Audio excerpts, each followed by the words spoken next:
सोचो, जब आप बीटीएस का गाना सुनते हो या उनका इंटरव्यू देखते हो, तो ऐसा क्यों लगता है जैसे वो आपसे बात कर रहे हैं? ये फीलिंग सिर्फ फैंडम का जोश नहीं होती, ये सिर्फ एडिटिंग या मार्केटिंग का मैजिक भी नहीं होता। आज पर्पल एंड पिंक स्टूडियो पर हम उस सवाल का जवाब ढूंढने वाले हैं जो हर आमी ने कभी ना कभी महसूस किया है। बीटीएस का कनेक्शन इतना रियल क्यों लगता है?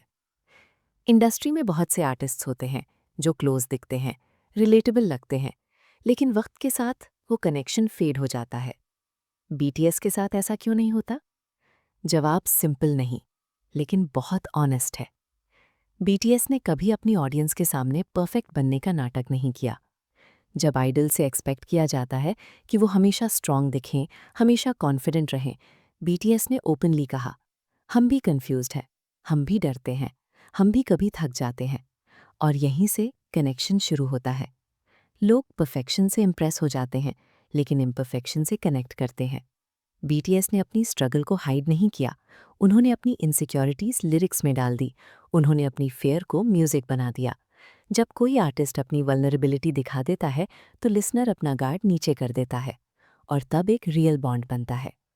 सोचो, जब आरएम आइडेंटिटी क्राइसिस की बात करता है, जब सूगा मेंटल हेल्थ को ओपनली एड्रेस करता है, जब जिमिन सेल्फ प्रेशर शेयर करता है, जब जंगकुक ग्रोथ के प्रेशर की बात करता है, तो फैंस सिर्फ सुनते नहीं, अपनी कहानी देखते हैं।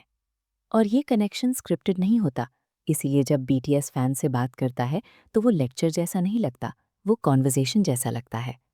बीटीएस ने कभी फैंस को ऊपर से गाइड नहीं किया, उन्होंने साथ चलकर बात की, और ये बहुत रेयर होता है। लेकिन यहाँ ट्विस्ट है, सिर्फ ऑनेस्ट होना भी काफ़ी नहीं होता।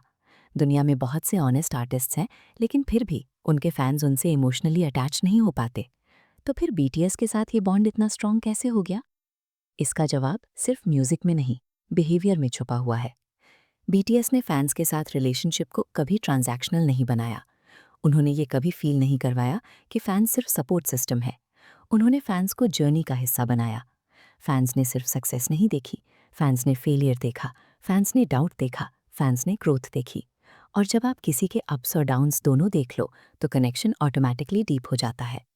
लेकिन अभी भी ये पूरी कहानी नहीं है, क्योंकि अगर बीटीएस का कनेक्शन सिर्फ ऑनेस्टी से बनता तो ये टाइम के साथ कम हो जाना चाहिए था, लेकिन ऐसा हुआ नहीं। तो फिर वो फाइनल रीज़न क्या है जो बीटीएस के कनेक्शन को फेक होने ही नहीं देता?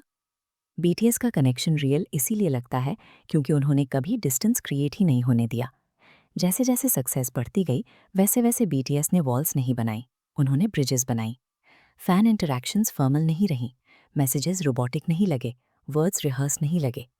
बीटीएस ने कभी ये प्रिटेंड नहीं किया कि वो सब कुछ जानते हैं, उन्होंने ओपनली कहा, हम सीख रहे हैं, हम ग्रो कर रहे हैं। ये माइंडसेट फैंस को इक्वल लेवल पर ला देता है, और जब आप इक्वल लेवल पर बात करते हो तो कनेक्शन जेन्युइन लगता है। एक और पावरफुल फैक्टर, कंसिस्टेंसी। बीटीएस का मैसेज कभी फ्लिप नहीं हुआ, उन्होंने कभी अपने वैल्यूज़ चेंज नहीं की। Mental health, self love, honesty, ये थीम्स टाइम के साथ और स्ट्रांग हुई। फैंस को कभी ऐसा नहीं लगा कि बीटीएस किसी ट्रेंड के पीछे भाग रहा है, इसीलिए ट्रस्ट बना, और ट्रस्ट ही रियल कनेक्शन की फाउंडेशन होता है। बीटीएस ने अपनी ऑडियंस के साथ सिर्फ हैप्पी मोमेंट्स शेयर नहीं किए, उन्होंने डिफिकल्ट मोमेंट्स भी शेयर किए। इससे फैंस को ये फील हुआ, ये लोग हमसे कुछ छुपा नहीं रहे। और जब आपको लगता हो कि कोई आपसे कुछ हाइड नहीं कर रहा, तो कनेक्शन ऑटोमैटिकली रियल लगता है। बीटीएस का कनेक्शन पैरासोशल नहीं लगता, क्योंकि वो वन वे नहीं है। फैंस का फीडबैक म्यूजिक में रिफ्लेक्ट होता है, फैंस की फीलिंग्स लिरिक्स में सुनाई देती हैं। इसलिए फैंस सिर्फ कंज्यूमर्स नहीं रहते, वो पार्टिसिपेंट्स बन जाते हैं। और शायद इसीलिए बीटीएस का बॉन्ड टाइम के साथ वीक नहीं होता और स्ट्रांग हो जाता है। आज बीटीएस सिर्फ आइडल्स नहीं, वो एक इमोशनल सेफ स्पेस बन चुके हैं, जहां लोग जज होने के बगैर अपनी फीलिंग्स महसूस कर सकते हैं। और जब कोई आर्टिस्ट आपको सेफ फील करवा दे, तो कनेक्शन कभी फेक नहीं लगता। इसीलिए जब लोग कहते हैं बीटीएस का कनेक्शन रियल लगता है, तो ये एग्जैजरेशन नहीं होती, ये एक्सपीरियंस होता है।